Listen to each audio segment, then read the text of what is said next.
What's up, people? Scotty P here. It's Friday. Smoking a freehand today. I forgot one last week. Smoking my Don Florian. In it, smoking a little Escudo. There we go. Yay.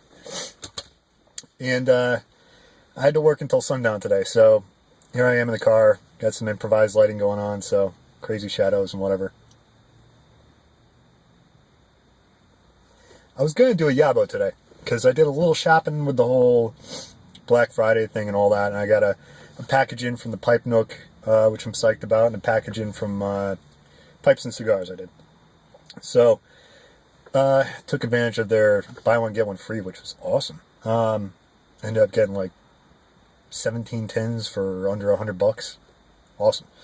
And I got some stuff that I was looking forward to from the Pipe Nook. So, but it's dark, so I'm not. So I kind of came up with a little improvised topic for today, and I've been thinking about this a little bit lately because of some of the stuff I've been watching. And don't let the freakishly long caveman arms fool you. I am a knuckle dragger, but I do like to read a lot. I've talked to a few of you about this. I know I've talked to probably Uncle Butter about it. We talk about a lot of stuff. And definitely Tim, Worth Valley Boy, we've talked about this before briefly. I like to read at least a book a month, and usually listen to a book a month on Audible or TuneIn or something like that, because that's what I do when I'm playing golf by myself. If I'm practicing or something, I have my phone going with something from Audible. So I don't read super fancy stuff. I read for fun. Usually like a spy novel or a detective novel or something like that. And I read a little bit of nonfiction, but I'm more likely to listen to the nonfiction than I am to read it, because it just puts me to sleep. So, anyway, gave me an idea for a topic.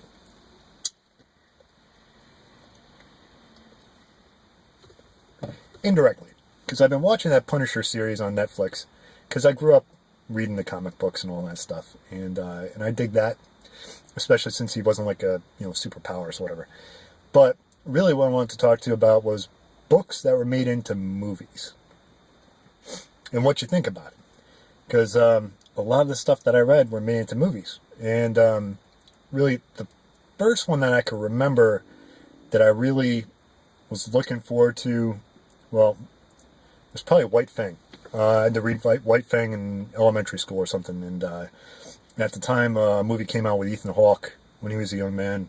And I got to go see that. My dad took me to see that movie in Berlin. And in one of the biggest theaters that we had at the time, and this is probably late 80s, maybe early 90s. There was probably still in East Germany. So, that was exciting. And I don't really remember how well that was done compared to the book. But the first one I remember that was really good representation was Silence of the Lambs. And I read that probably when I was way too young to read Silence of the Lambs. It was kind of like the first one where I had to drag out a dictionary for a bunch of the words, and I made little notes in the margins and everything like that. But when I went to go see that in the theater, that was so close, at least in my mind, to what I pictured when I was reading the book, to what they put on film, that it blew my mind. Except for like a little detail, I think the end might have taken place in a different spot than what they actually filmed. That I don't really remember exactly what it was, but there was like one little minor detail. Apart from that, it totally blew my mind how close it was to the book, which is not normal. Not normal at all. So there's plenty of movies that I can mention, but I didn't read the book, like Jaws and stuff like that. But or The Shining. I never read The Shining. I read a lot of Stephen King, and I don't remember reading it, but I know I read it. I never read The Shining. So anyway, let's talk about stuff that I did read. Because what really brought this to my head was I tried watching The Dark Tower the other day. And I read The Dark Tower probably twice when I was a kid. One of those novels. I didn't read all three. I read The Gunslinger twice. And I was watching the movie, and it didn't really ring any bells. So I'm going to give it another shot. I might read the book again. I probably have it somewhere. I have shelves and shelves of books and boxes in my garage. And so I'll give that another shot. But there's a lot of there's a few Jack Reacher movies out now. I read a lot of Jack Reacher books. And the thing about that is, they're great movies. Awesome books.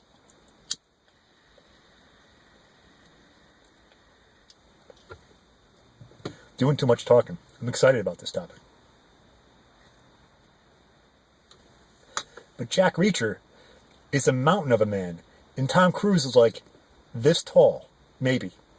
Maybe shorter than what I could actually film here. He's like 5'6", 5'5", or something like that. Stallone's like 5'6". So, I mean, I'm not super tall, but I'm 6 feet tall. So, when I think of Jack Reacher's like 6'7", 6'8", or something like that in the books. Maybe 6'6", like 280. Alright, he plays a good Jack Reacher. Kicks a lot of butt. But not the guy I would have pictured in my head. And I'm not sure who I would have cast for that. I really don't know. Anyway. Tom Clancy. I read a lot of Tom Clancy books over the years. Pretty much everyone except for, like all those Op Centers and Net Forces and stuff like that. I've read a few of those, but all the main novels I read before he passed.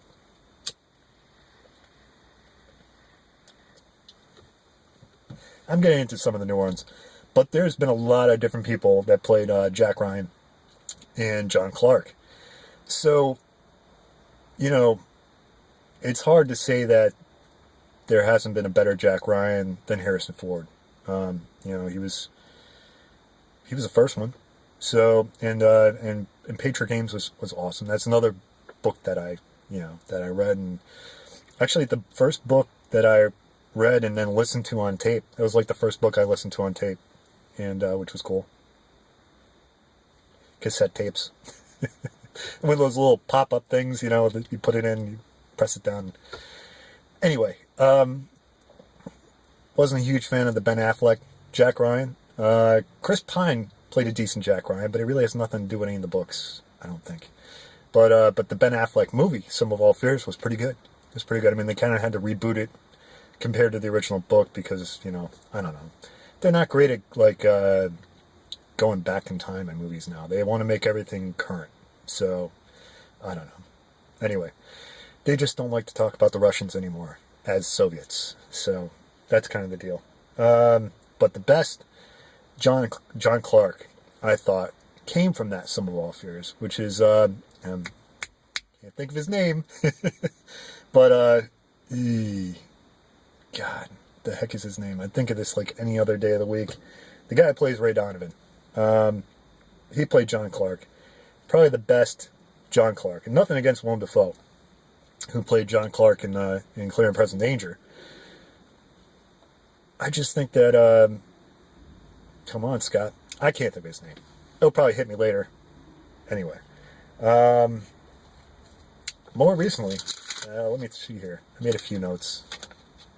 American Assassin just came out. I just watched that. And that's a Mitch Rapp, made after a Mitch Rapp, the Mitch Rapp series. And I can't think of the author's name right now. Doesn't really matter. But if you look up Mitch Rapp, awesome series of books and a great character. And this one, see, the thing is, I don't remember reading the first Mitch Rapp book. I kind of read them all out of sequence, and I listened to a lot of them on tape. So my head's a little mixed up with whether that was a true representation of how it started or not. Probably not. But it was a good way to introduce the character. And that guy, who I do not recognize, that played Mitch Rapp, played a decent Mitch Rapp. So I'm psyched to see if they come up with more movies.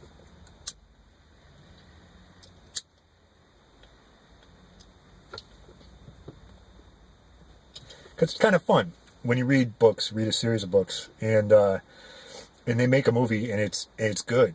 It's something you look forward to the next one, and hopefully they do the same type of job or a better job or whatever. But it's also severely disappointing when you watch a movie and it's nothing like the book and it's bad. Or sometimes you fight it in your head, it's just hard not to do and say, okay, it was a great movie, but it really didn't represent the book. Anyway, kind of long-winded because it's a topic that I like. And I could talk about movies and books forever. But I'm nearing 10 minutes now, so hit me up with some of yours. I'm sure there's plenty of great ones out there. I know I've read Moby Dick. I don't remember seeing the movie. I know I did. I know I did. and that one where Thor played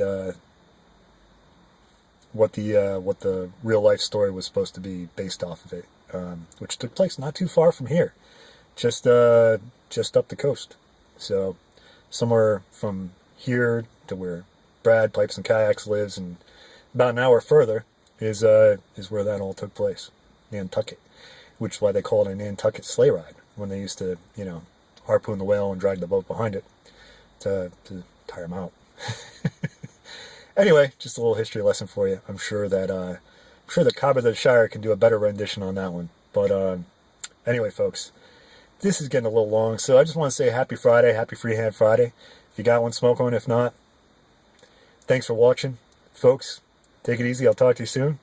Scotty P in the Dark saying, salute.